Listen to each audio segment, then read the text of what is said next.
A man cautiously extends his hand, only to discover an invisible, colossal wall looming before him. To his bewilderment, a nearby cow has been split cleanly in half, as if the entire town has been severed from the outside world. Before he can fully grasp the situation, the roar of an airplane fills the air above. The moment the aircraft makes contact with the wall, it disintegrates on the spot. Still struggling to comprehend the unfolding events, the man notices a fire truck hurtling towards the wall. Realizing the catastrophic consequences if the vehicle were to collide, he sprints to the middle of the road, managing to stop the truck at the last possible second. However, the driver, mistaking him for a madman, angrily charges at him. Despite John's desperate attempts to explain, the driver appears unable to hear his voice and crashes forcefully into the wall. It becomes apparent that this mysterious barrier blocks all sound. As local law enforcement arrives on the scene, they discover that the entire town is enveloped by an enigmatic force field. Not only have all electronic signals vanished, but even the power supply has been disrupted. To prevent further casualties, the mayor issues a final warning over the loudspeaker, urging residents to remain within the town limits and instructing drivers to pull over immediately. However, one individual, driven by a desperate hope, attempts to drive their sick child to the city for medical attention. Suddenly, a thunderous noise erupts ahead, and a truck is instantaneously flattened without warning. If it weren't for the woman's quick reflexes, they would have suffered the same fate as the truck. But before they can catch their breath, the young girl behind them collapses, muttering strange, incomprehensible words.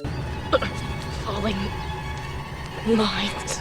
As the town's resources dwindle and casualties mount, it becomes clear that unraveling the secret of the transparent wall is the only way to prevent a dire fate for all. The military swiftly cordons off the town, dubbing the mysterious barrier the Dome. Despite their best efforts, they are unable to breach it, and not even a single drop of water can penetrate the town's boundaries. It becomes evident that this wall is not of earthly origin. The eerie occurrences only intensify as the night progresses. While patrolling near the Dome, the sheriff suddenly feels a sense of familiarity with the wall's texture. He recalls encountering a secret related to the Dome a year prior, but as soon as the words leave his lips, he experiences chest discomfort. Moments later, his internal pacemaker inexplicably ruptures, and he perishes on the spot. The sheriff's bizarre demise sends shockwaves through the already anxious townspeople. Since the Dome's appearance, misfortune has plagued the town relentlessly. On this particular day, a fire breaks out, threatening to engulf the entire town if not extinguished promptly. However, due to the Dome's obstruction, fire trucks are unable to enter, leaving residents to battle the blaze with their own limited resources. The mayor swiftly intervenes, commandeering an excavator to level the burning building,